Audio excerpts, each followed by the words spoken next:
मन की प्रसन्नता बहुत बड़ा तप है। हर समय मन को प्रसन्न रखना बहुत बड़ी साधना है, बहुत बड़ा लाभ है जिसका हर समय मन प्रसन्न रहता है। जानते हो किसका मन प्रसन्न रहता है? जिसका मन प्रभु से अपनापन कर लिया है।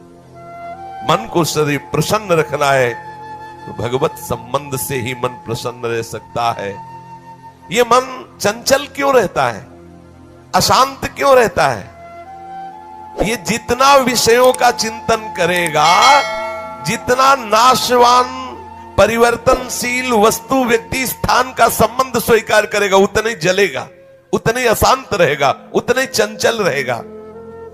त्यागाच्छांति अनंतरम, जितना ये सब वस्तु व्यक्ति स्थान का राग त्याग करेगा उतना ही शांत हो जाएगा, उतना ही आनंदित हो जाएगा, उतना ही प्रसन्न हो जाएगा। मना प्रसादः, यदि आप मन को प्रसन्न करना चाहते हैं तो किसी भी व्यक्ति वस्तु स्थान का इसे संबंध न रख ले पावे, ये सावधानी रखना। और होता क्या है, बोले चलो मनोरंजन करते हैं, कहां? किसी व्यक्ति में, किसी वस्तु में, किसी स्थान में, किसी द्रव्य में। होता क्या है, मनोरंजन होता नहीं, एक नई जलन, एक नई चिंता, एक नई कामना, एक नई वासना, एक नया फसाव। चले थे आनंद लेने और फंस गए।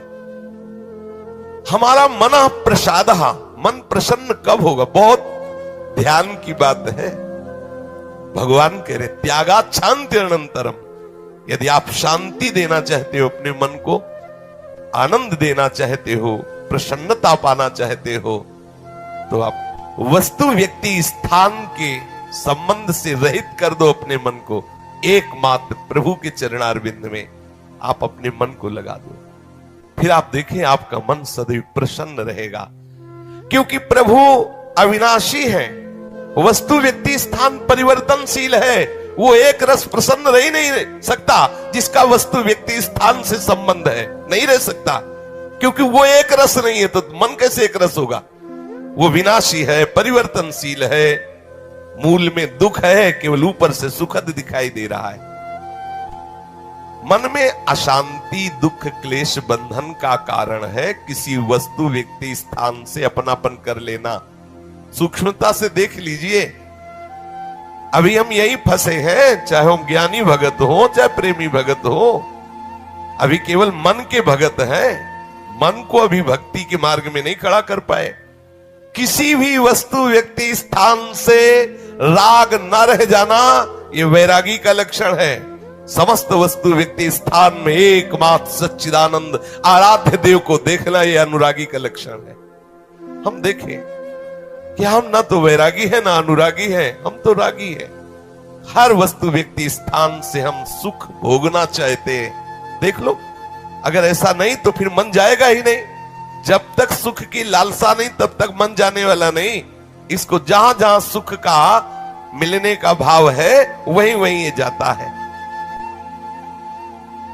जब धन, संपत्ति, स्त्री, पुत्र, नाना प्रकार की भोग सामग्री, इनमें हम अपनापन कर लेते हैं तो मन हमारा चंचल हो जाता है। सबका प्रश्न होता है, मन भजन में नहीं लगता, चंचल है।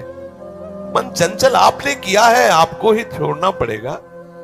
आपने वस्तु व्यक्ति स्थान से संबंध कर लिया है, वो चंचल परिवर्तनशील नाशवान वही लक्षण मन को आ रहे। और आप अविनाशी प्रीतम से अपना संबंध कर लो, देखो कितना आनंद मन में रहता है, कितनी प्रसन्नता रहती मन में। भगवत चरणारविंद का आश्रय लेने वाला हर समय प्रसन्न रहता है, ये पहचान है। भारी से भारी विपत्ति में भी उसका हृदय आनंदित रहता है, क्योंकि ये विपत्ति संपत्ति बाहरी बात है। वो जिस आनंद में मगन है वहां न विपत्ति का न संपत्ति का, दोनों का प्रवेश नहीं, न हर्ष न शोक का।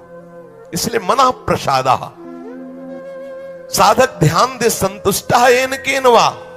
हर परिस्थिति में मन को प्रसन्न करना सीखे, प्रसन्न रखना सीखे।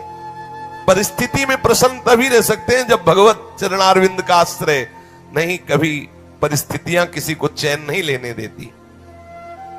कभी सहयोग, कभी वियोग, कभी हर्ष, कभी शोक, कभी अनुकूल, कभी प्रतिकूल, कभी मान, कभी अपमान। इसी द्वंद्व में हम पिसते रहते हैं। तो मन कहां प्रसन्नता का अनुभव कर पाता है।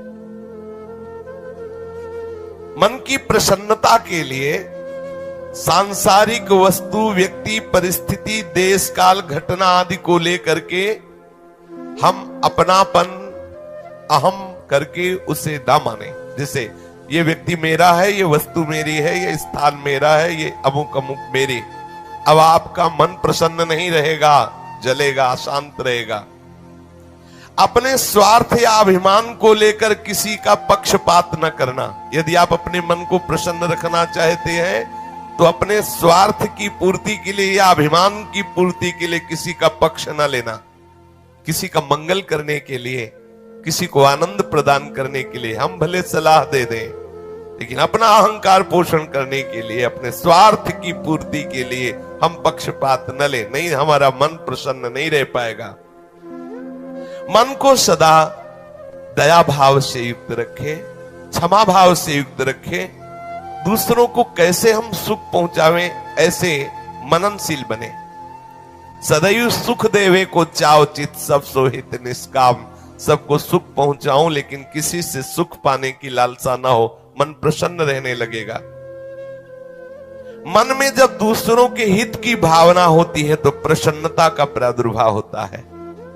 और सदैव मन को प्रसन्न रखने के लिए थोड़ा भोजन पाना सीखें, कम बोलना सीखें, कम सोना सीखें और सदैव भगवान नाम जपना सीखें।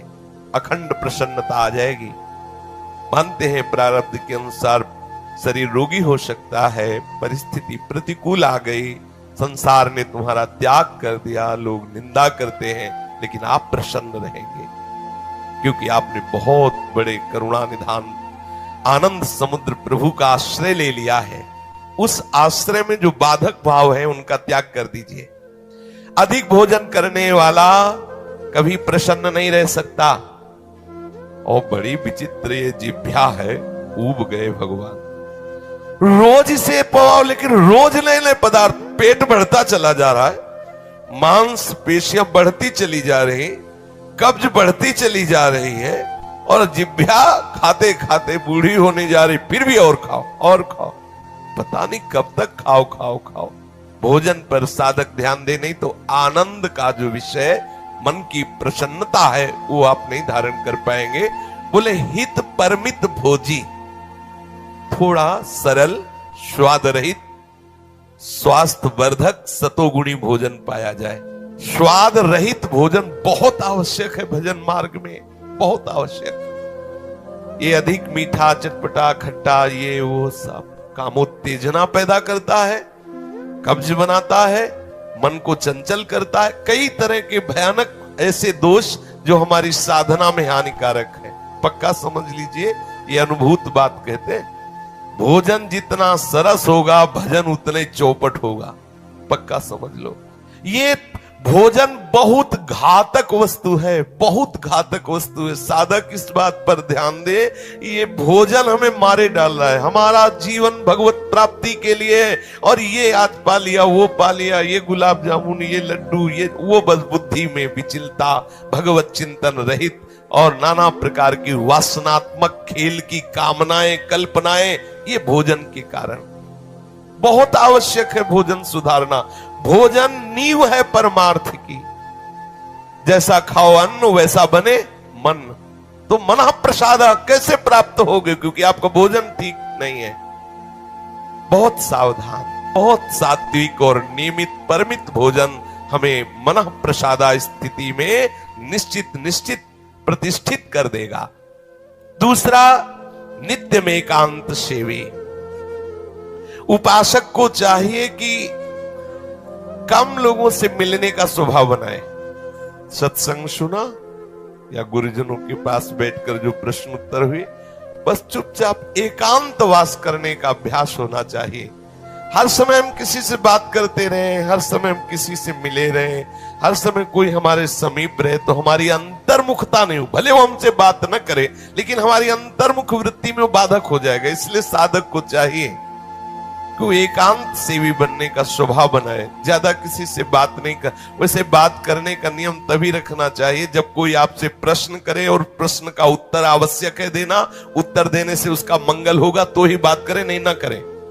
बहुत कम जीवन है हमारा, बहुत कम समय है। हम अगर व्यवहार प्रपंच की सत्ता को सत्य मान कर केवल यही हमारा कर्तव्य है, यही ऐसा व्यवहार का निर्वाह करना, तो हम भगवत साक्षात्कार कब करेंगे? कब हमारे हृदय में वो अखंड प्रसन्नता, कब हमारे हृदय में वो अखंड विकलता भगवत साक्षात्कार की होगी? और बोले वाणी से हितकर मृदु वचन बोले, एकांत सेवन करे और नींद भी एक नियमानुसार करे। स्वल्प निद्रा विहारा, स्वल्प सोने का समय बनाए। 24 घंटे में 5 घंटे बहुत है शयन करना, बहुत है, मतलब बहुत हो गया 5 घंटे। 6 घंटे तो उनको जो बहुत शारीरिक श्रम करते हैं, 7 घंटे मतलब खत्म, अब इसके आगे साधक शब्द नहीं लगेगा। 6 घंटे तक तो मतलब बहुत हो गया कि बहुत श्रम करता है, इसलिए ठीक है। 7 घंटे मतलब प्रमाद स्थिति आ गई, 7 के बाद तो प्रणाम है, फिर तो कोई बात ही नहीं। अब आप देख लो किस श्रेणी में आप हैं। उत्तम साधक 4 घंटे में हो जाता है, ठीक है। 5 घंटे, 5 घंटे पर्याप्त है। और जिनको बहुत शारीरिक श्रम होता है वो 6 घंटे, और कुछ तो ऐसे होते हैं कि हर घंटे में झपकी, हर घंटे में आनंद। हाँ, समाधि भाव को, निद्रा समाधि स्थिति, व्यास भरोसे कुंवर के सोत पाव प्रसाद। सत्संग हो रहा है, थोड़ी ढिलाई हुई, बस गए, समाधि में गए बिल्कुल। हाँ, मक्खी भन बनाए चाहे मच्छर बल बनाए चाहे महात्मा भल बनाए, कोई फर्क नहीं पड़ता। अब निद्रा समाधि स्थिति, आओ समाधि भीतर।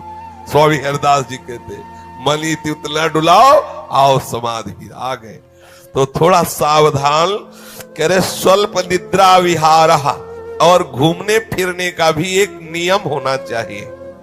आपकी दिनचर्या एक नियमित होनी चाहिए। यदि आप नियम के अनुसार भोजन, नियम के अनुसार शयन, नियम के अनुसार घूमना और नियम के अनुसार बोलना चालना रखेंगे नियम से, तो आपका मन बहुत शीघ्र भगवत चरणारविंद में लग जाएगा। भगवत चिंतन से मन में प्रसन्नता आ जाती है।